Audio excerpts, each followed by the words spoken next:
friend, welcome to my YouTube channel DK Tech Civil. We are discuss some important term which is related to RCC. RCC से हम कुछ important term जो RCC से related है वो अपन discuss करेंगे, ठीक है। उसमें clear cover, nominal cover, effective distance, effective cover कितना होता है, हम क्यों लेते हैं, कितना प्रोवाइड कराते हैं, वो सारे अपन इस वीडियो में डिस्कस करेंगे। इससे रिलेटेड आपको जितने भी डॉट इससे पहले आपके माइंड में अगर कुछ है तो वो सारे आपको क्लियर हो जाएंगे, ठीक है। क्लियर कवर कितना प्रोवाइड करते हैं, क्यों प्रोवाइड करते हैं, सारे अपन इस वीडियो में डिस्कस करेंगे, ठीक है। तो फर्स्ट डिस्कस करते हैं क्लियर कवर के बारे में। क्लियर कवर होता क्या है? क्लियर कवर की बात करें तो ये डिस्टेंस होता है कहाँ से, कंक्रीट का जो आउटर सरफेस होता है वहाँ से लेके रेनफोर्समेंट के इनर सरफेस तक। किधर की साइड इनर सरफेस कहने का मतलब क्या है मेरा, कि अगर मैं आपको स्ट्रक्चर से बताता हूँ। जैसे ये मेरा क्रॉस सेक्शन है, ठीक है। तो ये मेरा जो आउटर सेक्शन है, ये जहाँ से शटरिंग करते हैं, जहाँ से हम लोग शटरिंग करते हैं, वहाँ से लेके ये रेनफोर्समेंट का बाहर की साइड ये डिस्टेंस मेरा क्या कहलाता है? क्लियर कवर, ठीक है। ओके, ये क्लियर कवर कहलाता है। ये हम रेनफोर्समेंट के आउटर साइड से और ये शटरिंग तक जो डिस्टेंस होता है वो हम क्या कहते हैं? Clear cover. अब है कि क्लियर कवर हम लोग प्रोवाइड क्यों कराते हैं? क्लियर कवर प्रोवाइड इसलिए कराते हैं ताकि जो रेनफोर्समेंट है वो हमारा पूरी तरीके से कवर हो जाए, ठीक है। कोई भी रेनफोर्समेंट अगर एटमॉस्फेयर के कांटेक्ट में आता है तो उसमें क्या, क्रोजन स्टार्ट हो जाता है। क्रोजन स्टार्ट होने का क्या मतलब है कि मेरा जो स्ट्रक्चर है वो कमज़ोर हो जाएगा, यानी रेनफोर्समेंट में क्रोजन आने के कारण वो क्या होगा, वो वीक हो जाएगा और इजीली क्रैक हो जाएगा। तो इसलिए हम चाहते हैं कि मेरा जो रेनफोर्समेंट है वो कंक्रीट के से पूरी तरीके से कवर हो जाए, ओके। इसलिए हम क्लियर कवर प्रोवाइड करते हैं। अब क्लियर कवर बनाते किसके हैं? क्लियर कवर जो है वो हम सीमेंट और सैंड के मिक्सचर से बनाते हैं, ठीक है। वो अलग अलग होता है क्लियर कवर। जैसे बीम के स्लैब के केस में अपन 20 mm लेते हैं, ठीक है। बीम के केस में 25 mm और कॉलम के केस में 40 mm एंड फुटिंग के केस में 50 mm। जिसके अकॉर्डिंग होता है, जिसके अकॉर्डिंग हमें क्लियर कवर प्रोवाइड करना होता है, उसके अकॉर्डिंग हम क्लियर कवर को एक साँचे में सीमेंट साइड के मिक्सचर्स को बना लेते हैं, ठीक है। और वो हम रख देते हैं। अगर आप देखो, अगर सिंपल भाषा में बिल्कुल देखें तो जो हम शटरिंग प्रोवाइड करते हैं और ये मेरा रेनफोर्समेंट होता है, इसके बीच का डिस्टेंस जो होता है ना, ये मेरा कहलाता है क्लियर कवर, ठीक है। ओके, तो ये आप कुछ इसके स्टैंडर्ड वैल्यू हैं। जो स्लैब के केस में मिनिमम तो आपको 20 mm लेना ही है क्लियर कवर। बीम के केस में 25 mm, इससे ज़्यादा ले सकते हैं लेकिन मिनिमम आपको इतना प्रोवाइड करना होगा, ठीक है, ताकि हमारा रेनफोर्समेंट पूरी तरीके से कवर हो जाए।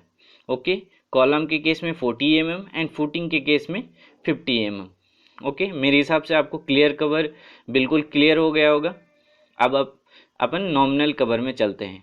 नॉमिनल कवर कुछ नहीं, क्लियर कवर को ही नॉमिनल कवर कहा जाता है, ठीक है। बस इस टर्म को है जो इंट्रोड्यूस किया गया था कब में, IS 456 2000।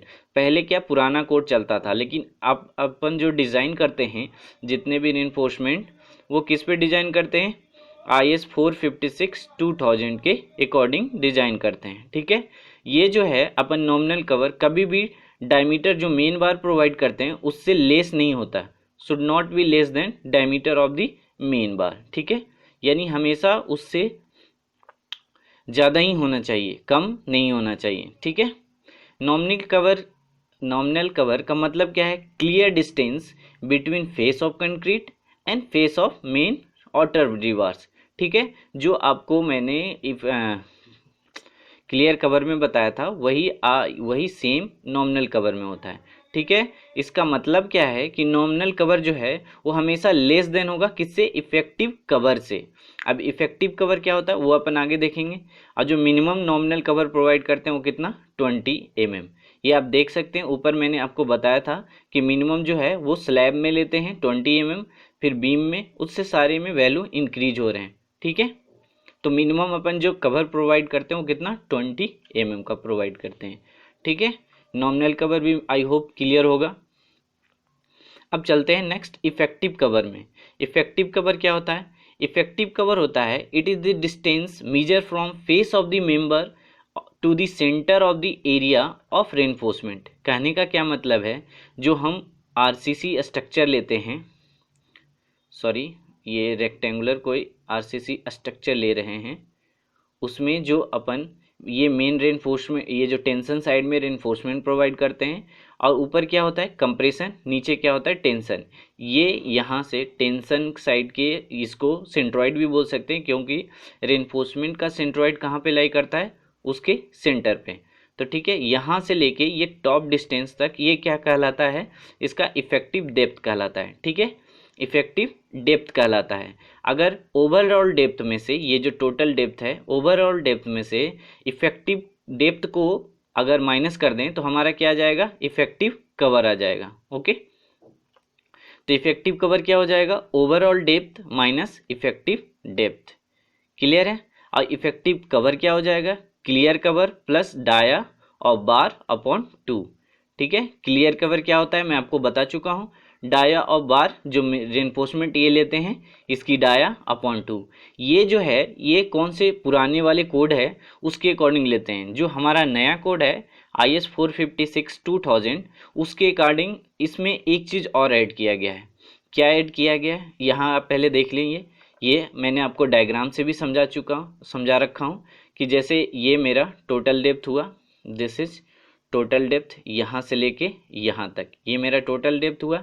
ठीक है, इफेक्टिव डेप्थ की बात करें तो टोटल डेप्थ में से ये अपन जो रेनफोर्समेंट के सेंटर से आउटर फेस ऑफ कंक्रीट जो लेते हैं, ये डिस्टेंस क्या कहलाता है? इफेक्टिव कवर कहलाता है। ठीक है, क्लियर कवर में बता चुका हूँ कि रेनफोर्समेंट के आउटर सरफेस से, ये रेनफोर्समेंट के आउटर सरफेस से कंक्रीट के सरफेस तक जो लेते हैं, ये डिस्टेंस क्या कहलाता है? क्लियर कवर कहलाता है। ठीक है, ओके, तो ये आपको टोटल डेप्थ कैसे फाइंड आउट करते हैं, इफेक्टिव डेप्थ कैसे फाइंड आउट करते हैं, ये आपको पता चल गया होगा। ठीक है, अब एग्जाम्पल देख लेते हैं। एग्जाम्पल में अगर हम मान के चलें कि कोई कॉलम के लिए अगर एग्जाम्पल देखें जिसमें क्लियर कवर कितना है 40, मिनिमम अपन 40 प्रोवाइड करते हैं, और डाया और बार जो मेन रेनफोर्समेंट है उसकी डाया और बार कितने ले लेते हैं? 20 mm।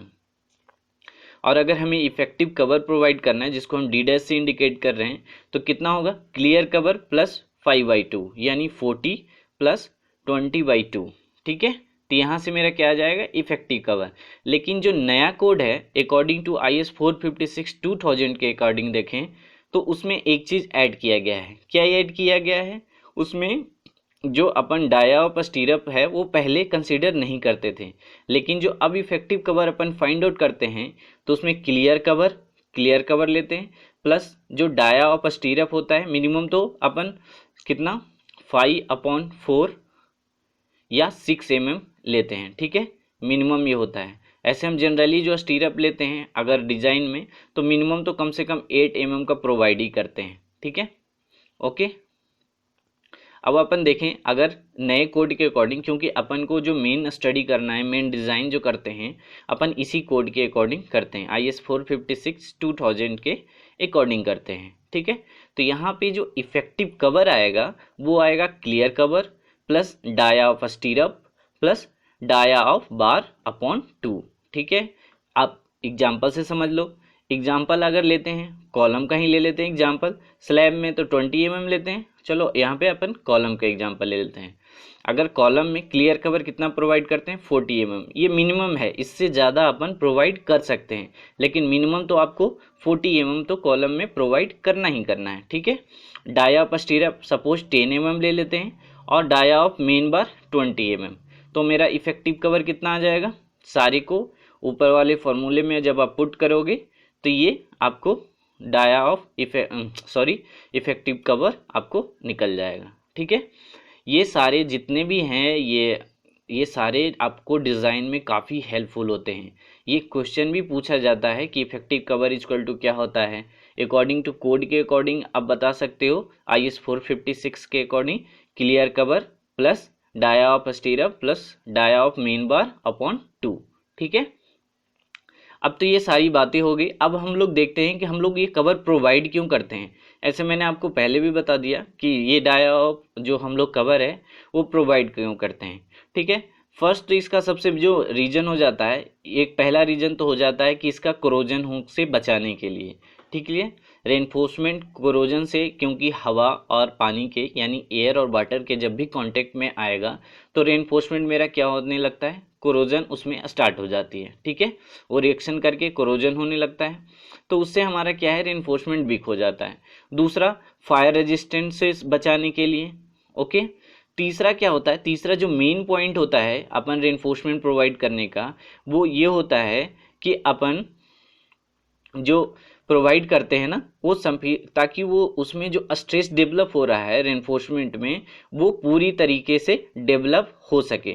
ठीक है, इसलिए अपन उसको कवर प्रोवाइड करते हैं। ठीक है, क्योंकि अगर वो रेनफोर्समेंट और एयर के कांटेक्ट में रहा तो वो कोरोजन स्टार्ट हो जाएगा। जब कोरोजन स्टार्ट हो जाएगा तो अपना स्ट्रेंथ जो लेना चाहिए वो ले नहीं पाएगा। ठीक है, इसलिए हम उसमें क्लियर कवर प्रोवाइड करते हैं। ठीक है, आई होप आपको clear cover, nominal cover, effective depth, effective cover सारे आपको क्लियर हो गए होंगे। अगर फिर भी अगर आपको कोई डॉट लगता है तो आप मेरे से कमेंट सेक्शन में कमेंट करके पूछ सकते हैं। Okay, thank you, thanks for watching. अगर वीडियो पसंद आए तो लाइक, सब्सक्राइब और शेयर ज़रूर करें।